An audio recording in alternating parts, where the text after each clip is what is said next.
Hey guys. Hi everyone. So today we're going to be giving you our honest review on our May sailing of Allure of the Seas. So on our 1 week cruise, we were in the Western Mediterranean. We arranged our own flight, so we won't go into any detail really on that because that was done separately. But we will be talking about the dining, drinks, entertainment, service, and just a general overview of the ship as well.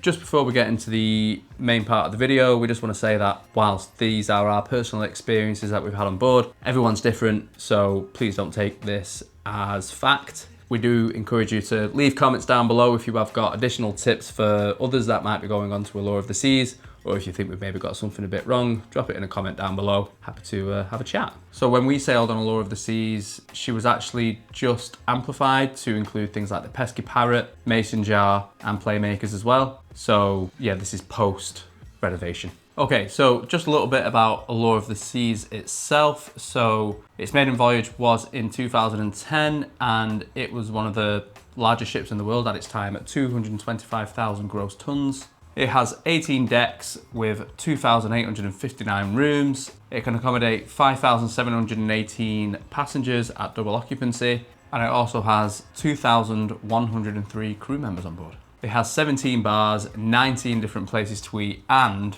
perhaps quite interestingly, Princess Fiona from the Shrek movies is the godmother of Allure of the Seas, which I didn't even realise until I researched today.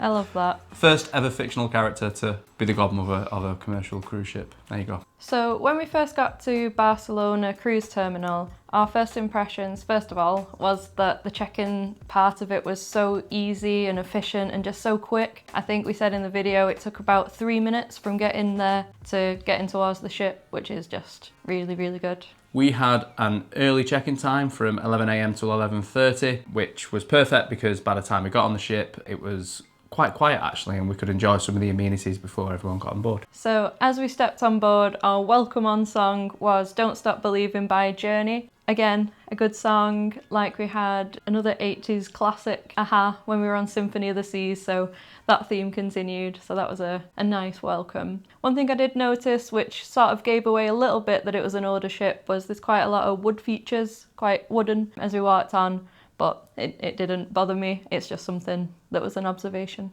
You get on the ship near where the Pesky Parrot and the Rising Tides bar is. Yeah, those 4 columns which allow the Rising Tides bar to move up and down, those are kind of all wooden, so it was a nice nautical feel, I suppose. When we first stepped on, the rising tide had gone up to Central Park, so there was actually like a water feature fountain, so that was pretty cool. I didn't know that happened. I don't think it happened on Symphony of the Seas, so that was different. That was a nice feature. First thing we did when we got on board was our muster. That was located in the main dining room, and actually before we even got on the ship, you can watch the safety video on the app, so that when you go to your muster station, it's literally just a case of scanning in and you're good to go. So yeah, that was really quick and easy, and then it was time, we thought, for our first drink on board, and we thought what better way to start than with one of the new additions to the ship. So we went to the Pesky Parrot, which was really well themed and really good drinks in there. So we both got a pain chiller, like a frozen cocktail. Yeah, that was delicious, and they have lots of other frozen cocktails, and they'll make you lots of fresh cocktails as well, all exclusive to the Pesky Parrot. After enjoying our drinks at the Pesky Parrot, we decided to head up on deck where it was reasonably hot and reasonably quiet as well. Perfect for enjoying some of that Barcelona sun. Yeah, so we got a couple of drinks up on deck. The lime and coconut, that was added as well as part of the amplification. So there was quite a few new bits around that it was good to take it all in, and even though we'd not been on the ship before, we'd seen about the additions, so it was good to see them in person. And then we made our way to the Solarium for a while, again just to relax, have a couple of drinks, went into the little plunge pool type bit. It was really relaxing, and I think it was a really great start to the first day. The Solarium, just for your information, is a partially covered area at the front of the ship, which is adults only and allows you to relax with a couple of plunge pools and hot tubs as well. After the Solarium, it was time to go to our cabins to get ready for the evening, so we'll be talking about the cabins next.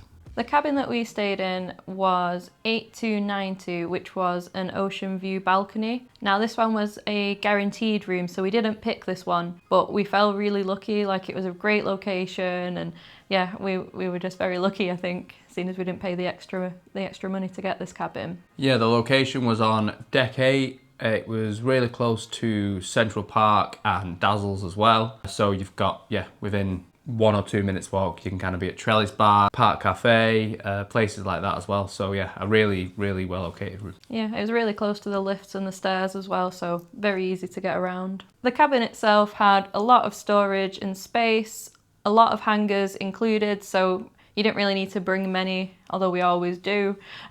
But no, we found it really good for the week that we were there. Yeah, in terms of plugs, this is a bit of an older ship, so there were no plugs by the side of the beds. Instead, there were just some outlets by the vanity mirror over towards the balcony door, which we found to be kind of enough. We're used to it now with having sailed Marella a couple of times, but yeah, it is what it is.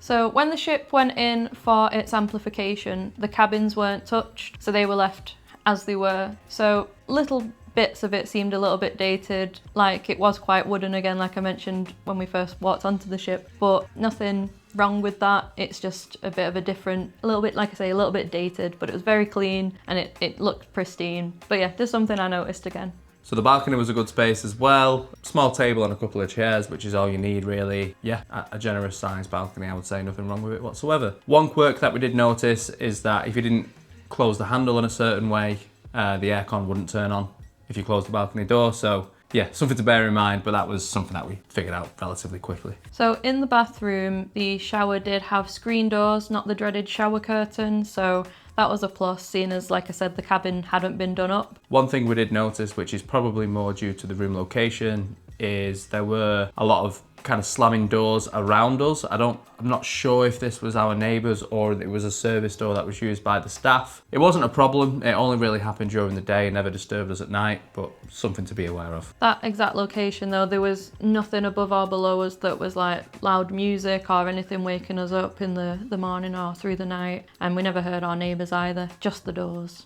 So having gone back to the room, Laura was getting herself ready for the evening, so I decided to go to Trellis Bar to get us a couple of drinks, and that will be the topic of the next section. Just before we move on to drinks, if you are liking this video so far, please do feel free to give us a big thumbs up.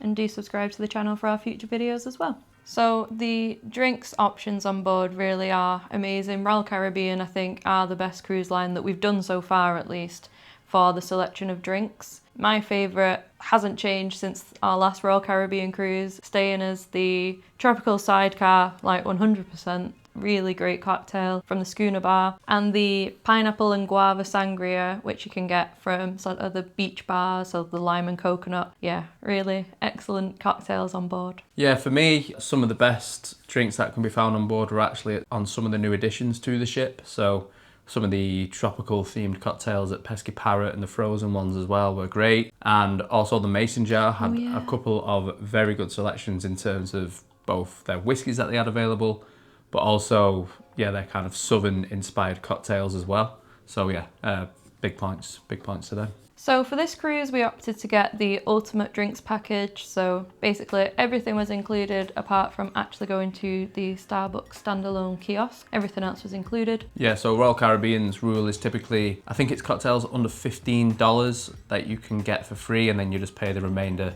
on top. And I believe that applies to any drinks as well. Any drinks kind of over that $15 limit, you'll be paying basically the difference. So that's great. The vast majority of cocktails are $14, so you'll be getting them for free. And also included a kind of, wine, spirits, but then also waters, soft drinks, coffees from everywhere except from Starbucks, as Laura just mentioned. So yeah, we found it most convenient to get a drinks package on this occasion. We did check the price of the drinks package throughout, because it does change. It's not just something that's one set price. It changes per sailing and it just changes through the week, so it is worth keeping an eye on it because it can dramatically drop. It is worth joining your Facebook groups for your sailings as well, because someone else might give you the tip that it has gone down in price. Yeah, can't recommend that enough. So we found out that it had dropped by, I believe it was almost £10 per person per day. just one day. And we found that out through Facebook groups, and 2 people over a 7-night sailing is £140. So yeah, definitely can save yourself a lot of money just by staying in the know and getting on those Facebook groups.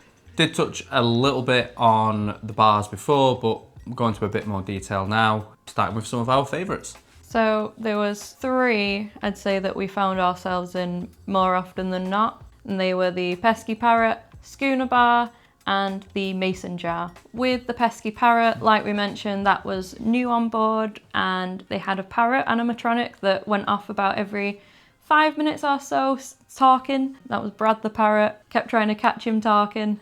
Got it a couple of times, but it was generally when I wasn't paying attention. Yeah, there's a shot on our channel if you want to see him talking, but that effectively took an awful long time to film just because we kept missing him. So Laura literally just stood there for 5 minutes with the camera pointing towards the parrot. Yeah, but as we mentioned earlier, the drink selection in there is absolutely fantastic. You've got lots of frozen and fresh to order cocktails, some quite interesting mocktails in there as well. I got a mocktail a couple of times that had Red Bull in it just for a pick me up. But yeah, really good selection, very well themed as well. The theming is absolutely fantastic. Yeah, I love that they've got this like back wall window that makes it look like you're looking out of these like slat blinds and out onto the beach. It's a really nice feeling there. Yeah, we went there a lot. And we're going to say this a lot throughout the video, but one great thing about it were the staff. Yeah, kind of throughout the ship, but especially in the Pesky Parrot, they were really fun in there. They were. Another bar that we really enjoyed was the Schooner Bar. Now, the Schooner Bar can be found on every single Royal Caribbean ship. It is the nautical themed bar on board. Kind of really nice, relaxed atmosphere. They'll do a couple of quizzes during the day. In the evening, they'll have an entertainer in there as well. On our sailing, that was a gentleman called Billy Pando, who was fantastic. Yeah, it was really good fun. He always got the crowd going, singing a huge variety of songs, so it weren't just your classic. He'd play things like Billy Joel, that kind of thing, but he'd also do some Taylor Swift's Chaperone. he knew everything. It was really cool. A really nice mix and a good sing-along in there. And we do love the Schooner Bar, and as I say, that is where the Tropical Sidecar cocktail is, so always drawn back there. Yeah, that one's just above the Royal Promenade on Allure of the Seas, which is a fantastic location to get wherever you need to be. If you're planning on having a drink before dinner, before a show, in the evening, as a nightcap, yeah, it's perfect really. And the other bar we found ourselves in a lot was the Mason Jar. Now, we did also get food in here, so we'll talk about that in just a little bit, but the drink side of things were excellent. Like Dane said, a really good menu for whiskies and cocktails. There's some good mocktails in there as well. The one that I kept getting had moonshine in it. I can't remember exactly what it was called. I'll put it on the screen, but that was a really good one. And I also like getting the Buffalo Trace whiskey with Coke or Pepsi Max, whatever they've got on Royal. I've forgotten now. I think it's Coke. One big perk in the Mason Jar is they have their house band. They have the Country Crew Trio, and they perform mainly at night and the odd performance in the afternoon as well. We caught them quite a few times and they really were excellent, really good band. Yeah, we advise if you want to get there kind of between 8 and 10 p.m, it's going to be really busy. This was a very, very popular bar to be at, so yeah, get there either nice and early or get there for a late show and you're probably more likely to grab yourself a seat if that's what you want. If you just want to dance, then arrive whenever you want, I suppose. But yeah, really great atmosphere. Yeah, the singer of the Country Crew Trio has actually got his own YouTube channel as well, which we'll leave in the description down below if you want to take a look. But yeah, really good band. The Lime and the Coconut is the main pool bar on board. I think it's 4 of them on the pool decks. You can either go up to the bar, but they do also do waiter service. So if you're on the sun lounges, they do come around and serve you and bring you your drinks, take away your drinks as well. So that's a nice touch. Just be careful when you are planning on meeting someone at the Lime and Coconut because it's on starboard and port of the ship on 2 different decks as well. So that can get a little bit confusing. But yeah, it's the pool bar. They've got great cocktails there. There's a pineapple and guava sangria. One of my favourites was the watermelon margarita as well. But yeah, just kind of really refreshing cocktails made there, all fresh to order. Other bars worth mentioning include the Bow and Stern pub that can be found on Royal Promenade and typically had some live music on in the evenings, but also occasionally had some quizzes on as well. So that was a good place to kind of go and enjoy a quiz. Yeah, because that one is the British pub on board. Each Royal Caribbean ship's got one, and that was that one for Allure. Again, they had a good selection of cocktails. We didn't get many cocktails from here, to be fair, because other areas did kind of I suppose, more interesting specialty cocktails exclusive to that particular bar, but we did nonetheless enjoy being here. What I didn't know is, because they've got the menus on the tables, I didn't know you could just like sort of go off script with it. So I thought that was all that they serve, but it's not. You can pretty much request what you want. So our local bar / entertainment venue, if you like, was Dazzles, spanning over the course of 2 floors actually. We were really happy when we saw we were close to Dazzles, but as we got there, we discovered that the live band kind of played a lot of music from the 60s and the 50s, and so yeah, the vibe in there was probably just a little bit of different taste in music as to what we have. That being said, if you're into music from that kind of era, we can highly recommend Dazzles because they were playing it kind of most nights really. And they were a great house band as well. Pavey and the Boogie Boys, really good band. Another great addition to the ship was Playmakers.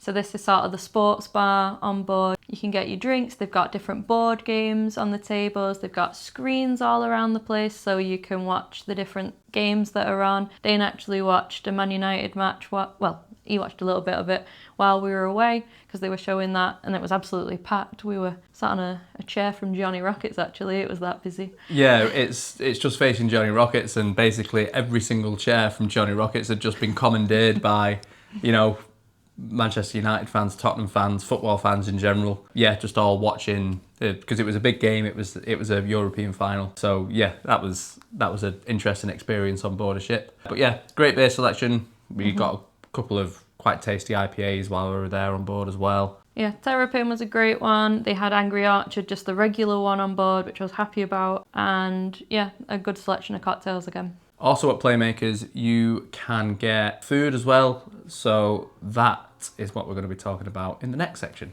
So we're going to split the dining into 2 sections, speciality and included. So we'll start with the speciality dining, and I will put all the prices on the screen so you can see what we paid. Although, again, prices can differ for your sailing, but you can get an idea what we paid at least. So we decided we wanted to have some bar snacks. We were thinking it was going to be quite small. We had a meal booked at another restaurant later on, so we thought just a little bit to tide us over. So we got these like cornflake coated chicken with chips, these sliders, I think it was pigskin sliders, and also like crunch wrap rolls, buffalo chicken ones. And when it came, it was huge. There was so much food.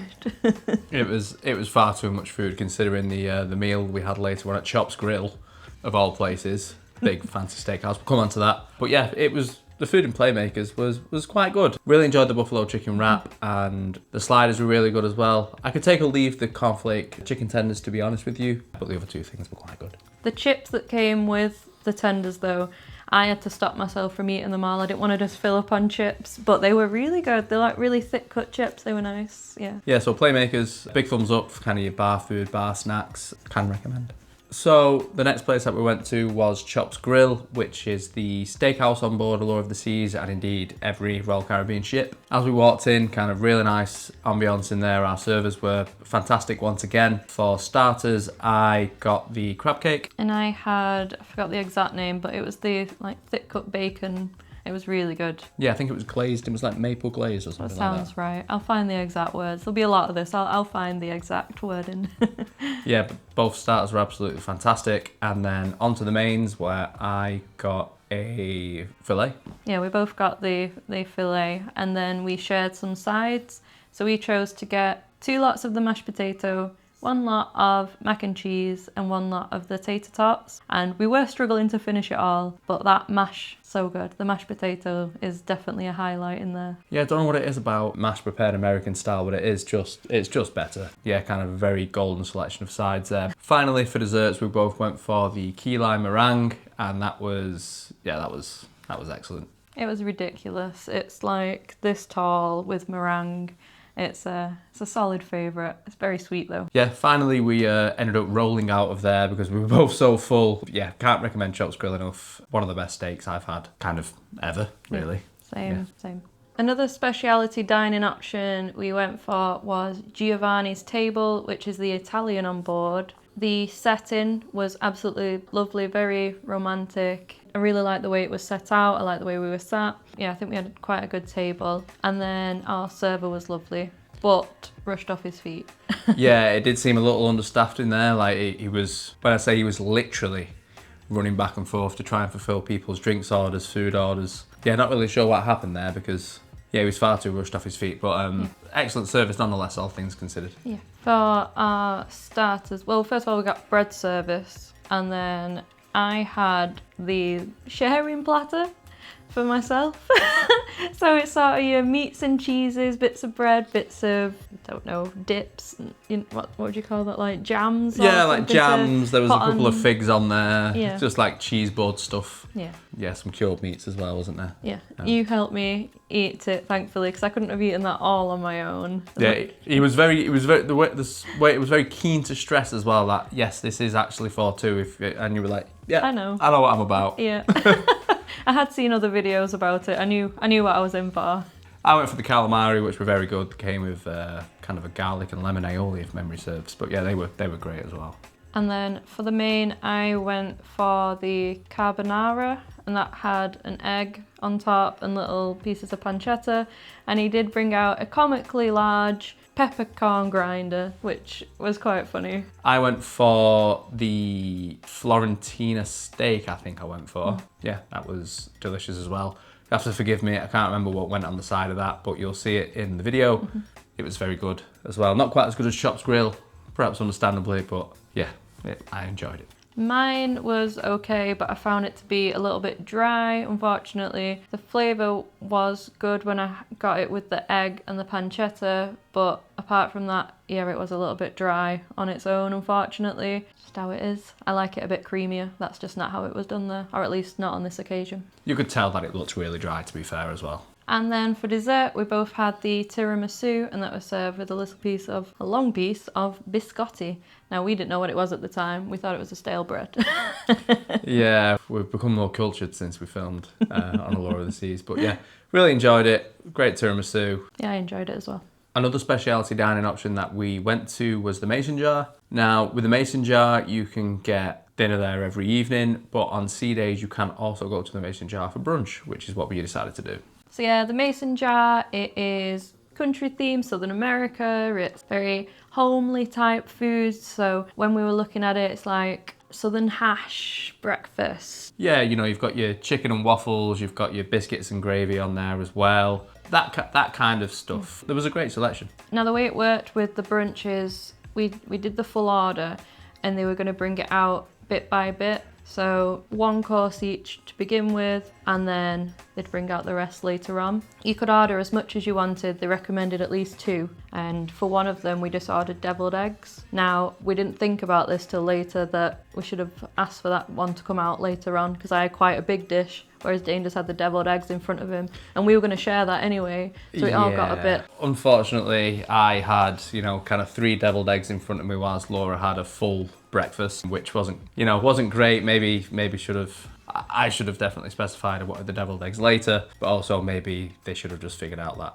I didn't want to have a small thing to start with when the full breakfast was served. But that's it is what it is. Yeah, I think there was just, like I say, a little bit just got lost. Like mine was meant to come with biscuits. We asked where the biscuit was, if we could get one, and it became a little bit of a thing. Dane asked if I could get the biscuit for my breakfast, but there's a bread service that's on different sailings, I think, where it's a biscuits bread service, and it got confused whether that was what I was asking for, even though we just had all this bread service earlier, and it was literally just the one biscuit I wanted with my breakfast, and suddenly we got the whole other biscuit bread service brought out to us because it just got lost. And it was just a couple of things that went a bit wrong, and then all of a sudden they're kind of running around after us all the time, checking if we're okay and stuff like that. And it was just, we didn't mind. It was just 2 things that got kind of lost in translation a little bit. It was a little bit of an awkward situation for us, and I would like to go there again because I feel like we didn't have the best experience, but it wasn't like anyone's fault. It's just how it went. Yeah, it was misunderstandings. It wasn't, we don't want it to reflect badly on the staff because we thought they were good. The food was good though. I really enjoyed my deviled eggs. I also got a fried chicken sandwich, which was delicious. I also got an oyster po' boy, which was interesting. I ended up taking the top part of the bread off basically because I forgot that po' boys are kind of these really kind of crispy, thick baguettes basically. So I just ended up taking one half off, and it was better that way. I enjoyed it. So my second course was the chicken and waffles. They brought it out with these 2 little jars of syrup, and it might have been honey as well. It was so cute and it was really delicious. The chicken was fresh and juicy and the waffles were really fresh as well, and I just couldn't eat it all because the portions were too big. I chose 2 of the bigger options, I think, so I in future would probably choose a smaller starter and then probably still the chicken and waffles and actually finish it this time. Yeah, a general cruise tip is, don't be afraid to order what you want, even if it is, a little bit too much. As long as it's included in your fare, why not? If you want to try it, try it. As we say, unfortunately can't comment on what dinner is like in the Mason jar because we didn't do it, but based on what we had for brunch, I'm sure it would be fantastic. So the final speciality dining that we did was at Johnny Rockets. Now that is the American diner on board that's located on the boardwalk. Yeah, so really well themed to that kind of classic 50s American diner aesthetic. We actually decided to eat outside in the evening at Johnny Rockets, which was a great atmosphere because, as Laura said, it's on the boardwalk, so you've still got that bit of Americana feeling around you. For the food options, you choose a starter or a sharer, a main, and then you can get a dessert as well, and it's all one price. I went for the barbecue chicken and bacon sandwich, which was on sourdough, and for my side I had the bacon and cheese fries, which were really, really delicious. Yeah, I went for something similar. I went for the Swiss burger, I think it was called, but I decided to substitute mushrooms for bacon, so I basically got a bacon cheeseburger but with Swiss cheese on it, and it was delicious. Again, with chips on the side. And then for dessert, it is a choice between apple pie or a chocolate sundae. Now the apple pie would have been, I think it was like 15-20 minutes, and we were going to a show after, so that didn't quite work. So we decided to share the sundae, and I think that was the right decision because it didn't fill us up too much. Yeah, I really enjoyed the sundae as well. Kind of great service in there as well. There was one point the server drew a little smiley face with some ketchup on a plate, which just won you over, didn't it? It was very cute. yeah, great service in there. As I say, great setting with the boardwalk, Playmakers just facing you there, with the carousel there as well. It was a great setting. And in addition to dinner at Johnny Rockets, you can also get breakfast, which is actually included in your fare. So that's what we're going to talk about next, the included dining. Yeah, so as Dane was saying, breakfast is included at Johnny Rockets. There's quite a big selection from sort of your smaller sandwich on like muffins and sourdough sandwiches up to a full breakfast. You can have eggs your way, which is something I'd had previously. Yeah, quite a few options. Yeah, it's a great spot to get breakfast and nowhere near as busy as I would have expected it to be as well. In the mornings, they actually get all the staff together and do a little dance on the boardwalk, which is quite funny as well. But yeah, it's a great breakfast spot. Don't miss it because it's never particularly busy as far as we've experienced. And yeah, the breakfast there is always kind of cooked fresh, so big thumbs up for Johnny Rockets. Yeah, and it was really quick as well. We weren't there for longer than I think like 20 minutes. Yeah, 20 we were in and minutes. out. Yeah, highly recommend. They bring coffee and tea around to you as well. Yeah, big thumbs up. So next, I think it's only right to talk about the main dining room, which is actually split onto multiple levels on Allure of the Seas just due to the size of the ship. Yeah, we went to the MDR once on our sailing and had a really good experience. Yeah, so we opted for my time dining, which is basically you can go at any time. When we did arrive to our specific deck, they told us to go up a deck, so we went into the Grand, I think it was called, and I'm really happy that we got to go there. We had excellent servers. It was a really lovely seat that we got, just table for two, right at the edge of the room. It was ideal. Yeah, we got to overlook the kind of level below. It was a nice atmosphere in there. The MDR itself did lack a little bit of natural light compared to some of the other kind of main dining rooms that we've been on, especially on Morella, but it didn't really matter that much to us, to be completely honest. One tip in general I would say about any cruise ship we've been on, if you get to the main dining room nice and early, your dining experience probably won't take as long. So if you've got other plans on the ship that evening, we recommend getting there nice and early. Something I noticed was they did ask if we had anything on that evening. So I don't know if they can push it along a little bit if you are a little bit more rushed for time. And I guess it is worth mentioning to your server if you are running a little bit late. So yeah, we were greeted with a little bit of bread service, as is common for the vast majority of restaurants that we ate on board. The bread was warm and delicious, I would say. I saved one of my rolls. It was a cheesy roll because I was going to pick the tomato soup, and it paired wonderfully. I'm very happy that I saved that. I had the crab cake just like I did at Chops Grille, and I'm pretty sure it was just exactly the same, to be honest with you. But yeah, really, really tasty. For my main, I had the New York strip steak, and it was served with a jacket potato, some carrots. It's probably the healthiest thing that I ate on board. It was very good, and I was very surprised that they managed to get the steak medium when it was such a thin cut. So yeah, impressed with that. Yeah, I went for the fried chicken, which was cooked very well. Chicken was beautiful and juicy and tender. That came with a little bit of mashed potato on the side as well, which was delicious. And it came with, I think it was like, I can't quite remember what the sauce was, but it was like almost like a honey glaze, I want to say. It was very good anyway. But yeah, no complaints about the fried chicken. It was very tasty. And then for dessert, I had the royal strawberry cheesecake. And it was okay. It wasn't my favourite thing, mainly because Dane had this amazing key lime pie, which I wish I had. Yeah, you know, when you're having dinner with a partner or a mate, and then you just, you know, they pick better than you do, and it hurts, doesn't it? It really hurts. It really hurt. I enjoyed the ambience and the speed of service, and the food was to a good standard as well, in my opinion. Yeah, and I just want to say that was on the first night, and it went so smoothly. Like, you might think, oh, I'm not sure about the main dining room for that first night, but we had a great time. So next up, we'll talk about the buffet on board, which is the Windjammer. Now, we really like Royal Caribbean's buffet because there's just so much selection. There's every single station, like different food stations, has a completely different type of food. And yeah, you're always going to find something you like. You've got to, there's so much choice. Yeah, definitely. Kind of with British Cruise Lines, we've done in the past P&O and Morella. The buffets have been okay, but Royal just kind of takes it a step up a little bit, to be honest with you. The cuisine is obviously slightly different just because it's an American cruise line, but as Laura says, you'll find something that you like there 100%. Was very busy, especially on the days that we came back in La Spezia and Rome, because everyone had got off the ship and come back very late that evening, so they wanted a quick bite. But yeah, as buffets go, it was no complaints at all. It was very good.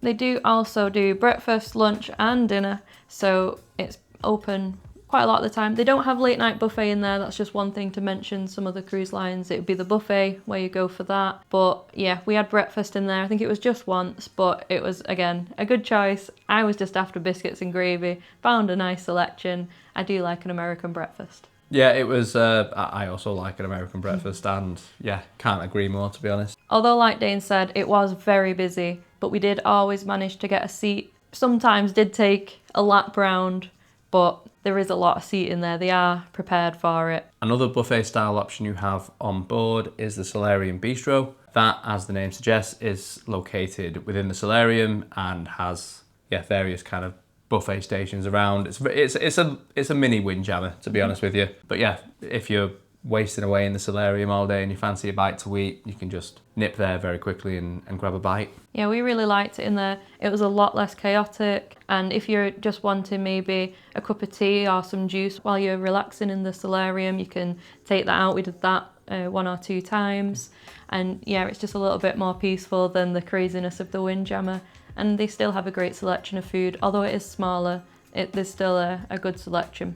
The next included dining we'll talk about is El Loco Fresh. Again, this was added as part of the amplification, and it's the Mexican on board. It's a bit like a buffet style. So you go around in a queue and pick up whatever you want in quesadillas, burritos, tacos, just a whole selection. And then there's also like a toppings bar as well. Yeah, so you can, for example, get yourself just some plain nachos, ask for some, you know, pulled chicken, barbacoa beef, whatever on top of it, and then go to the salad station and put all your, you know, your guac, your jalapenos, etc., on there as well. Can't recommend El Loco Fresh enough. It is on the pool deck, so very easily accessible for those summer sunny pool days. Next up, we'll talk about Sorrento's. Very easy one to talk about. Sorrento's is basically your pizza spot. It is open from very early on in the day, way up to kind of the late hours of the evening. It is the late night food spot on board as well. Yeah, they serve pizza. They do pepperoni and margarita, I think, just on constant rotation. And then they'll have specials as well. Sometimes they'll have meat feast or, you know, veggie deluxe or stuff like that. Delicious pizza. Yeah, we had that quite a lot, generally in the late night. Another one that is open later is Cafe Promenade, although I only went there once. But I did read that it's open 24 hours. I'm not 100% sure. I will fact check myself, but apparently 24 hours. You can always get a snack. Yeah, we got a couple of like kind of sandwiches from there. We thought they were a bit strange, to be honest. They were sweet. Yeah. Yeah. Yeah, there's always like a little odd twist to them. So it's not our favourite place to go. But yeah, basically little sandwiches, little snacks, little cakes, cookies, that kind of thing. Just a little grab and go, really. Yeah, and speaking of grab and go, another spot on board is Park Cafe. This one is located in Central Park and does things like kind of a salad bar. You can also get the famous Cummelweck sandwich on board as well, which is kind of like a carvery roast beef sandwich, and you can get it with either a bit of mustard or a bit of gravy as well, I think it is. Yeah. That's delicious. Bit of horseradish for me as well, personally. Very tasty. And yeah, they also do grab and go breakfast options as well, which came in very handy because we were so close to Central Park. Sometimes if we'd had a bit too much the night before, we'd just, well, I would go and I would go and bring back some breakfast in bed. So yeah. Yeah, the options were actually really good. So there was like a ham, egg and cheese muffin, toasted muffin, bit like McDonald's type. And they did also have these breakfast burritos, which was basically just a burrito, chili in it. It was excellent. We went there quite a lot. Last but not least, another included option is on the boardwalk, the doghouse on the boardwalk, which sell kind of hot dogs, basically. You can get hot dogs, but they've also got kind of bratwurst there as well, if you're not quite into hot dogs, and they'll do them with some toppings. You can get a bit of sauerkraut on top, a bit of either raw or cooked onions, I think it was as well, and a wide selection of sauces. Very quick, nice grab and go. Facing it, we didn't actually go, but there is the boardwalk donuts as well. And we also didn't get an ice cream. On the pool deck, you can get a free ice cream as well. That's two that we sadly missed this time.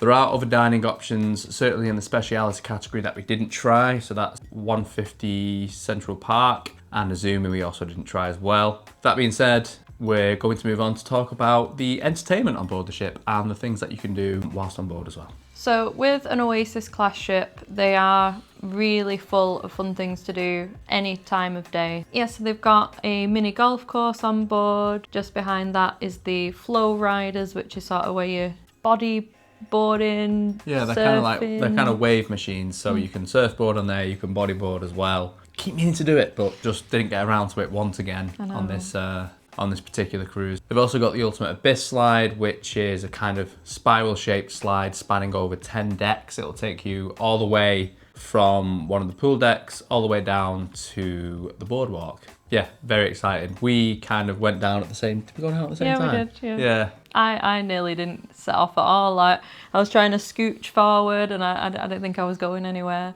My biggest fear is doing stuff wrong. So not the actual drop, just starting it off wrong.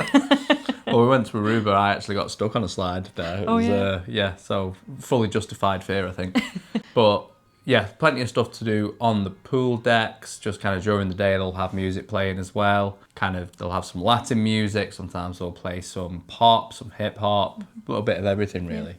There's also a zip line. Again, we didn't get to do it. We did do this on Symphony of the Seas, so I might put a little bit of footage just to show you the sort of look of a zip line on a cruise ship. But yeah, it is pretty exciting. Yeah, it's quite surreal even saying that sentence, really, isn't it? Zip line on a cruise ship. Just in terms of the evening, we'll kind of brush over it very quickly because we touched on it in bars, but on air, there's plenty of quizzes you can do there. To a lesser extent, they've also got quizzes on in the Schooner Bar and the Bow and Stern pub as well. If you do like a good quiz, which we do, we listen to Queen for about, a very short period of time after the Bohemian Rhapsody film came out, and we thought we'd win at a Queen quiz and we failed terribly.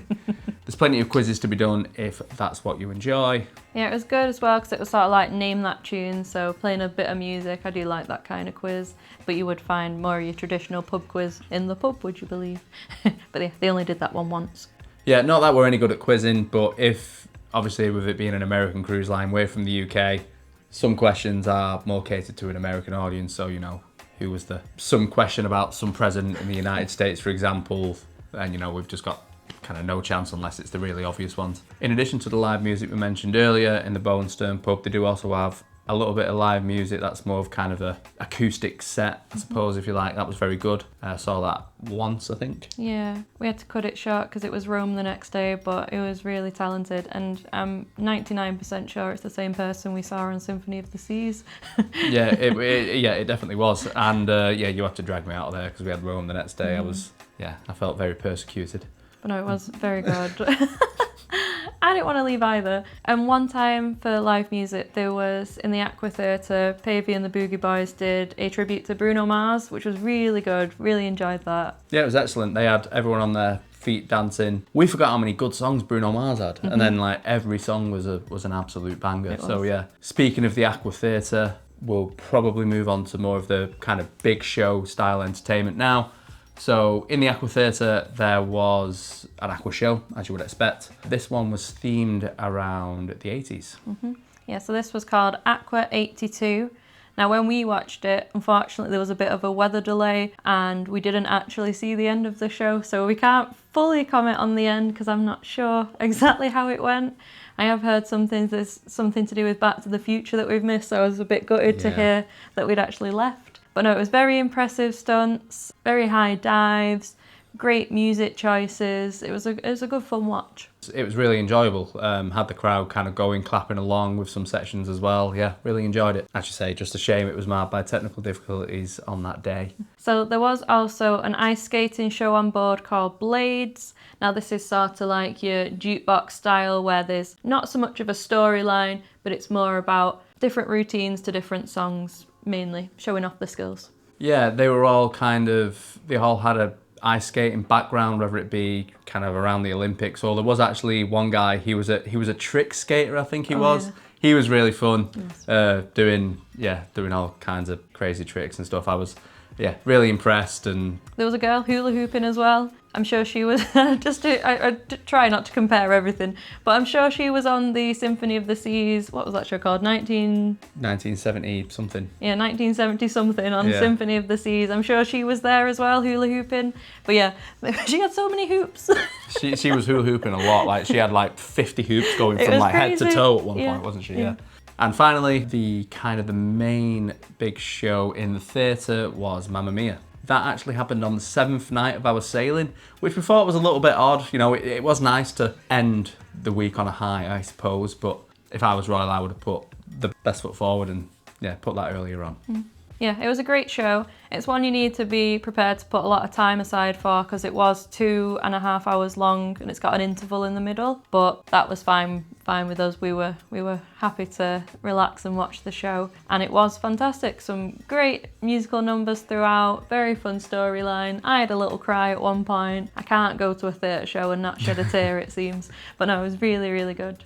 Yeah, and just to stress as well, like the production value of this is like, it is, like a show you would see on land at kind of, I've not been to Broadway, but Broadway or the West End, it was that kind of level. It was really, really high quality. Yeah, would definitely see it again in a heartbeat. Loved it, really enjoyed it. I didn't even know the story of Mamma Mia before I went into it, to be fair, but yeah, really enjoyed it. Yeah, it was fantastic. Yeah, can't recommend it enough. One thing that I will say, don't want to compare too much with the previous Oasis class ship that we did, Symphony, but in all categories of kind of, large scale shows like the Aqua Theatre, the ice skating show, and the main theatre show, we thought Symphony of the Seas was just a little bit better than Allure, to be honest. We thought the Aqua Theatre show and the ice skating show had a little bit better storylines and were just a little bit more to our taste. It's all personal taste at the end of the day, I suppose, but just thought that was worth mentioning. That being said, we are comparing, we're comparing something that was of a very good quality to something like Symphony, which was an amazing quality. Still definitely worth going to see these shows. Oh, definitely. Yeah. There is also a comedy club on board, and we didn't end up going to this. We decided on a different show instead, but that option is there for you on most nights. I think you'll be able to see it in your schedule, whether you're wanting to see that comedian or not. And there is also a venue called Blaze, which has sort of your club night and silent discos on board, which we went to, and unfortunately only caught the last 15 minutes of the first one, and we wanted it to go on for much longer, but when that time hits, even if it's mid-song, it's going. Yeah, but we were thinking, the music's kind of good, it's all right. We weren't really too sure if we were going to stick around. Then Mambo number 5 comes on, And we were like, oh yeah, this is great. And then, you know, a little bit of Monica in my life, a little bit of Sandra back. Song done. We got to get out. It's 11 o'clock on the dot. We have to leave. Wasn't sure about that, to be fair. I enjoyed the silent discos a lot more in Piano and Morella, to be honest, because it's just, we're from the UK. British taste. Yeah. That's what it is.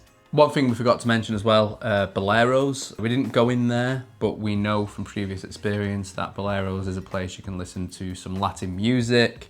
There'll be quite a lot of dancing in Boleros as well. Learning to dance and just dancing in general, yeah. That's why we're not in there.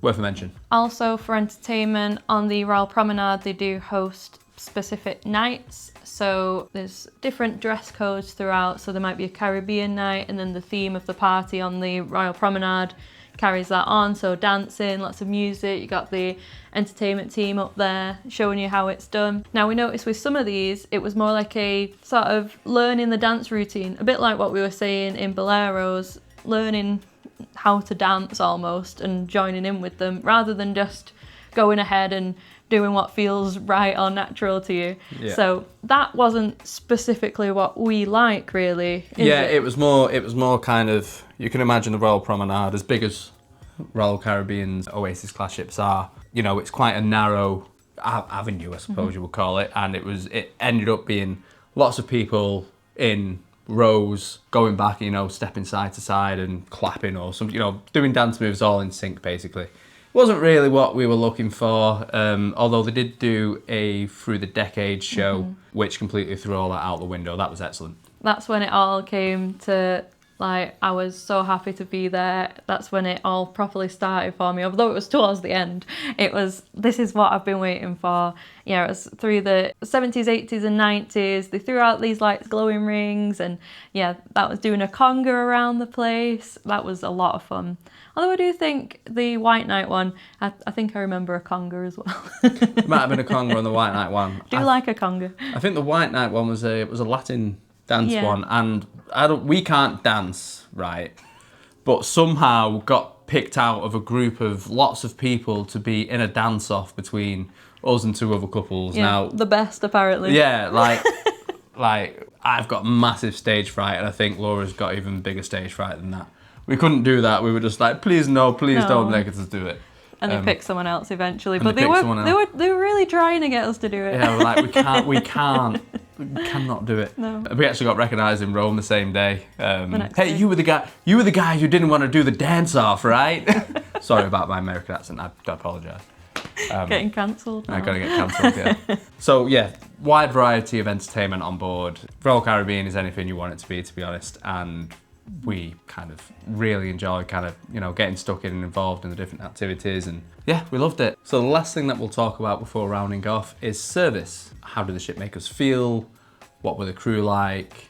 Stuff like that. Just before we get into any specifics, we just want to say that Royal Caribbean made us feel very welcome and indeed very special whilst we were on board. All around the ship, the staff were amazing. We left feeling like we enjoyed some really good service. Yeah, to the point where on the last night I was crying because I didn't want to leave. That's how much I was enjoying the ship, and a lot of that was down to the staff on board, to be honest. I had some really great interactions with a lot of the staff in most of the venues that we were going to, and it was like picking up the next day on what we'd talked about the day before. In Schooner Bar especially, we had a good laugh with the lads in there. Yeah, we've got sieve brain, and we can't even remember the names of some of the fantastic staff that we had. That's on us.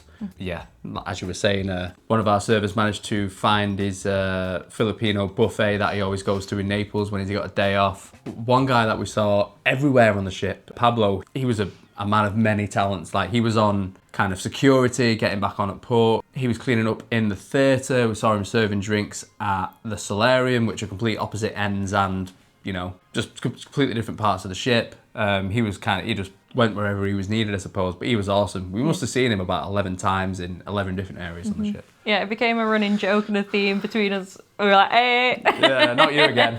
Yeah. Yeah, it was good. It's just stuff like that I won't forget. That was really random, that one. But no, we found it very personable, people remembering things. not just your drinks orders, but what you've been talking about, like I say. So kind of the bars, yeah. The bar staff in particular were amazing. Kind of always remembering your name, always happy to chat. Yeah, our cabin steward was also extremely attentive throughout the kind of entire trip. I wanted some stuff kind of pressed and dry cleaning, and that was done way within the kind of 48-hour limit that they set. Oh yeah, that was really quick. Yeah, it was very fast. Made us different towel animals, which is always a favourite on a cruise. Yeah, room was always looking spectacular. It's one turn down service, by the way. But yeah, room was always looking spectacular after we'd spent out a long day at port or, you know, just been lounging by the pool deck, so as you do.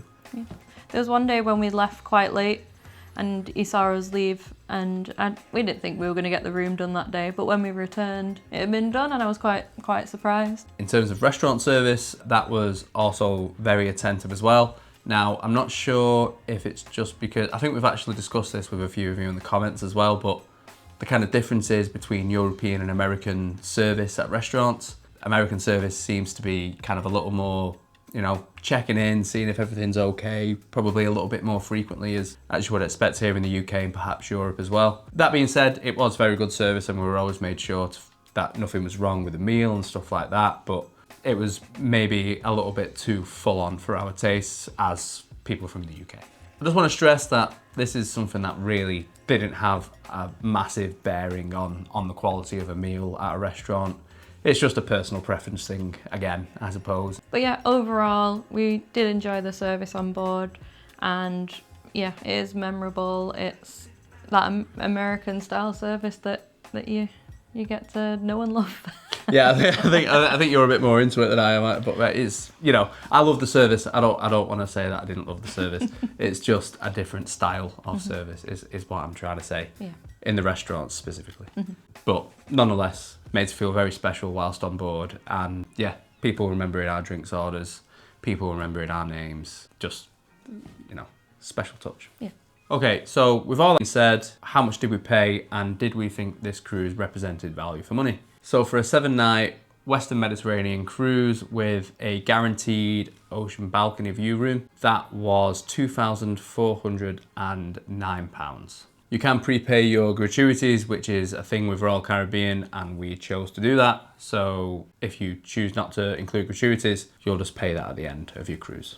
It's one of those where it is quite a steep amount compared to some of the other cruise lines, but I do think that there's so much on offer, so many different things on board. You could probably never leave the ship and still be very happy. I struggle to say it's great value for money because it is quite expensive, but I would do it again. I would always do an Oasis class ship if I could, so take that as you will. Yeah, I pretty much agree. It's you can get a lot of cruises for much cheaper than this, to be completely honest with you. If you're looking to do an itinerary which is great for ports, of course, in a general sense, the Oasis class ships are quite large and so can't get into some of the smaller ports, and for that reason, might recommend not doing an Oasis class. But if you are there for the ship and you want, you know, an amazing week aboard the ship with all sorts of things to do that we've obviously gone over in this video, then we can recommend doing an Oasis class ship. Yeah, I absolutely loved our time on board. Like I said, I was crying because I was thinking about having to leave. It's a different kind of holiday, different kind of cruise when you're on board Royal Caribbean. It's very immersive. It's very, I don't know, there's a different sort of royal touch to everything, and I really enjoy being on board. We've only done Oasis class, but I love an Oasis class. Yeah, the Oasis class ships are amazing too. Absolutely fantastic cruises that we've had. So that's about everything on Allure of the Seas that we wanted to talk about. If there is anything we've missed, then please do feel free to pop it in a comment down below. Like I say, always open to the discussion and yeah, hearing what other people have thought about this magnificent ship. If you have liked this video, please do feel free to give us a big thumbs up. And do subscribe to the channel for our future videos as well. Thanks for tuning in. Thanks for watching. Bye. Bye.